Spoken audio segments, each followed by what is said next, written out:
So in the past few project lessons, you've learned how to model and light this scene. And in the most recent skill lessons, I showed you some basic animation techniques. Now it's time to combine these together and get our rocket moving. Before we start, notice this long list of items in the outliner. These are a history of modeling operations I used to get to my rocket. However, at this point in the animation stage, I'm not going to be making any more changes to my model. So all this history is doing is taking up space and slowing my scene down too. So I'm going to select my rocket and go to Edit, Delete by Type, History. There, much cleaner. Then I'll just rename my lone remaining mesh. Now using what we learned, I'll simply set a keyframe in the rocket's start position,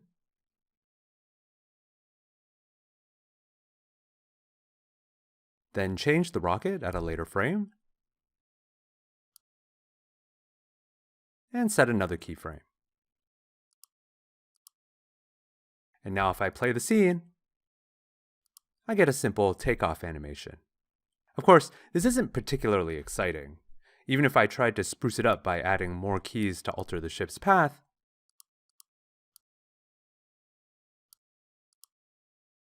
it still feels flat and uninspired. To make a better animation, not just in this case, but in all cases, we need to apply some universal animation principles originally pioneered by these guys. Like I said, these guys. These are Frank Thomas and Ollie Johnston, two absolute legends at Disney. Their book, The Illusion of Life, is basically a Bible for serious animators. Today I'll show you about half of their principles, but you can click the link above for a very useful primer on the rest of them. So first, let's talk about anticipation. This is when you prepare for a main action by first performing a smaller pre-action. Some examples might be winding up before a punch, gathering before a jump, or even a car rolling back slightly before driving forward. Now in this case, because we went with a cartoon-style rocket, I actually have an opportunity to mix in the second animation principle here, squash and stretch. This is when you deform objects to emphasize their speed, momentum, or mass. You already saw one example of this with the tennis ball in the previous lesson. Other real-life things like muscles, skin, and clothing will squash and stretch subtly too. But again, since we're dealing with a more cartoony style, we have artistic license to exaggerate as much as we want. First, I'm going to shift select my current keys and move them over to start the takeoff later.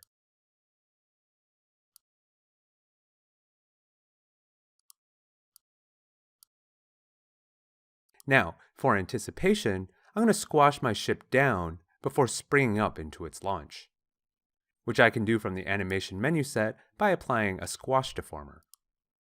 Like the deformers I previously used to model my fins, this creates a handle which I can tweak to squash and stretch my rocket. By default, it squashes from the middle, but I can just move the handle down and then scale up to get a squash from the base instead.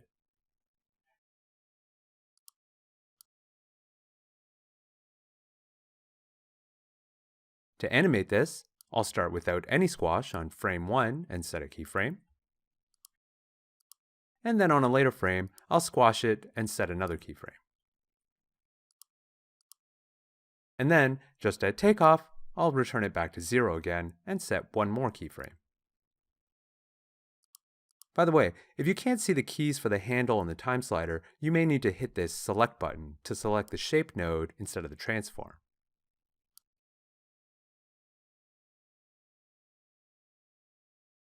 That's not bad, although notice how the rocket sort of leaves the squash handle when it takes off. To fix this, I'll go back to the first frame and middle drag it onto the rocket in the outliner to parent it. And now you can see the handle goes with it. So that's anticipation. The flip side to that is called follow-through. This is the secondary motion that occurs after a primary motion, often carried by momentum.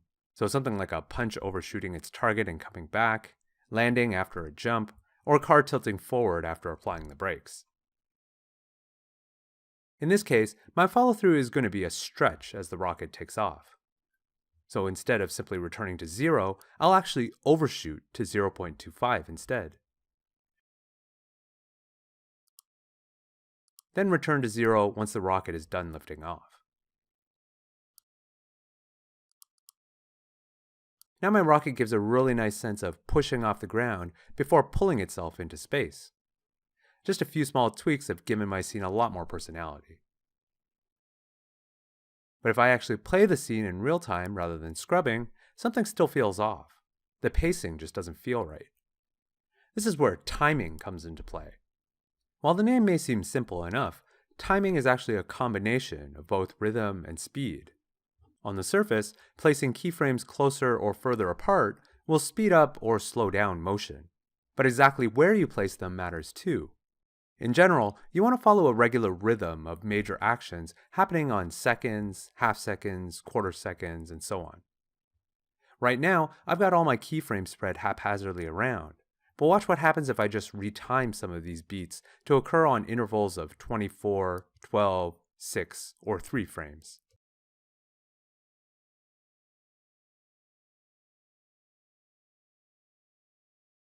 Suddenly the rhythm feels a lot better. Now let's practice everything we've learned by animating the rocket's landing.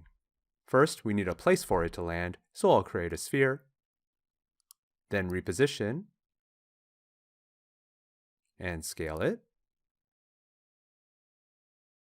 I'll assign it a new standard surface material, apply a moon texture, which I'll then reuse as a bump map.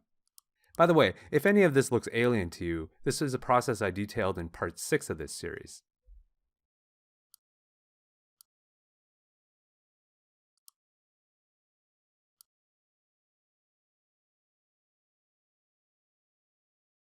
Now I need to alter the course of my rocket.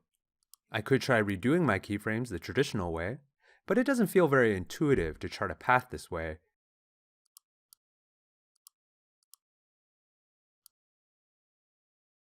And it doesn't look very good either. So I'm going to delete all the frames on just my rocket, not my squash handle, and show you a better way. To make a more convincing animation, I'm going to apply another animation principle, arc.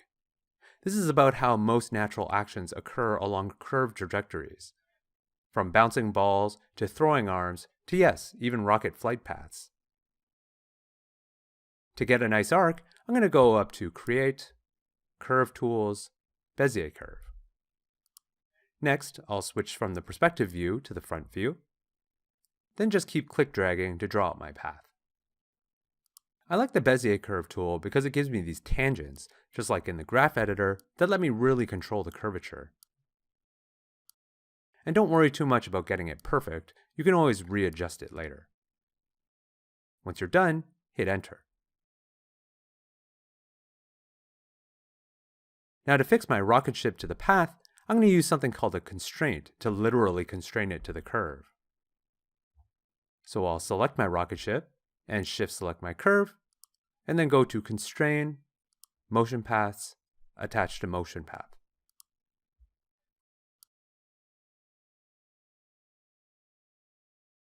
Well, my rocket is certainly attached to my motion path, but it's not oriented correctly. That's an easy fix though. I'll just select my motion path, go into the attribute editor, change the front axis to Y, and the up axis to Z.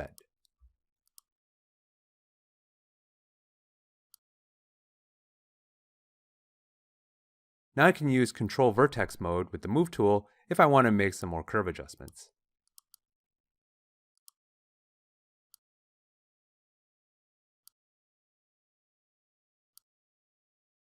There we go. So far, so good. Now that the curve is positioned how I want, I just need to adjust the timing a bit since the rocket is taking off a bit too soon. So I'll hit the Select button down here to select my motion path, then Shift select the first key, and middle drag it forward. FYI, these keyframes actually represent this U value attribute, which is the percentage of the curve the rocket has traveled.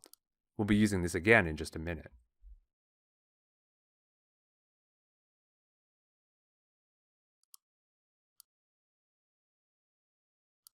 Now, the takeoff and flight plan look good, but we haven't exactly stuck the landing. Instead of just crashing the ship into the moon, I'm going to readjust the path to have it settle gently.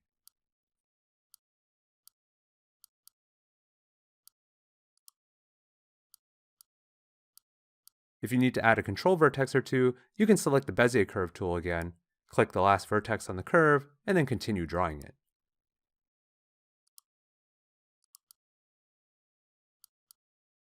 There.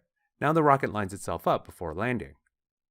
Notice how it flips at the moment, but we'll fix that shortly. Right now I just want to focus on timing. Currently, the path traversal is very even, but I want the landing to be much slower than the rest of the flight. So to do that, I'm going to rekey the U value at frame 120 so that the rocket is just at the peak.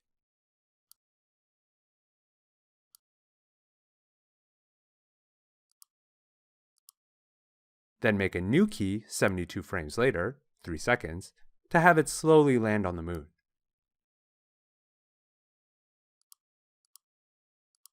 By the way, this upward curl over the landing area can be considered my anticipation.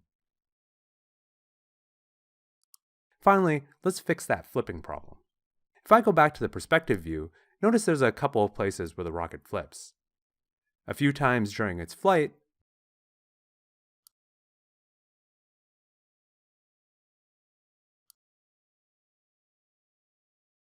and then a couple more times upon landing. To fix the former, let's give the rocket something to point at. Go to Create, Locator. A locator is like a marker in your 3D scene. It doesn't have any geometry and it won't appear in renders, but it's useful for marking locations. In this case, I'll pull it way out here and rename it Rocket Aim.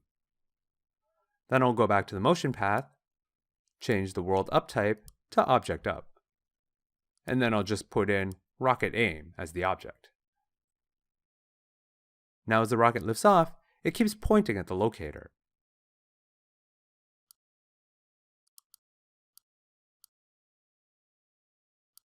You can then animate the locator to control the rocket's facing direction throughout the flight.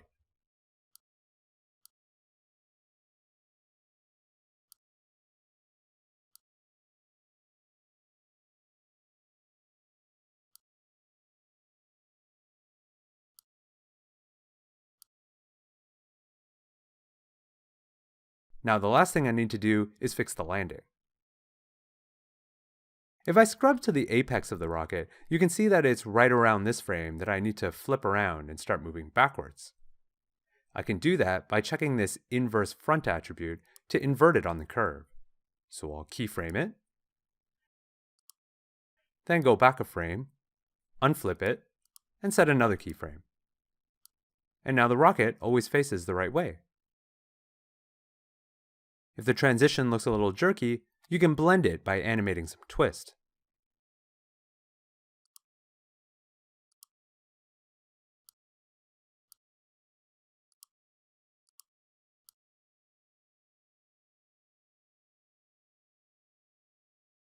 And then I'll just repeat that here.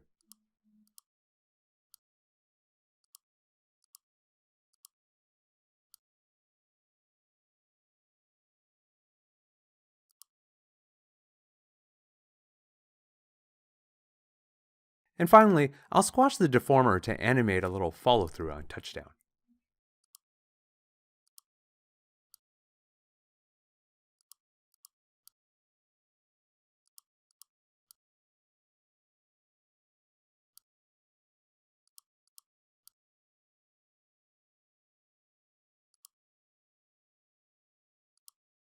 And that's it. All that's left to do is hide your curve, locator, and deformer, then show off your animation.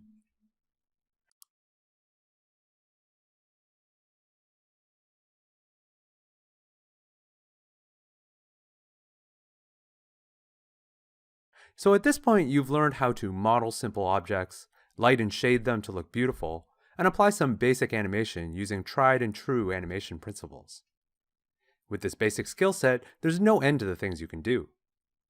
But in the 10th and final part of this series, I'm going to take you just a little beyond the realm of beginner material to give you a taste of what's possible if you're willing to take your knowledge just a little further. So keep an eye out for that. And as always, please like and subscribe if you found this content useful.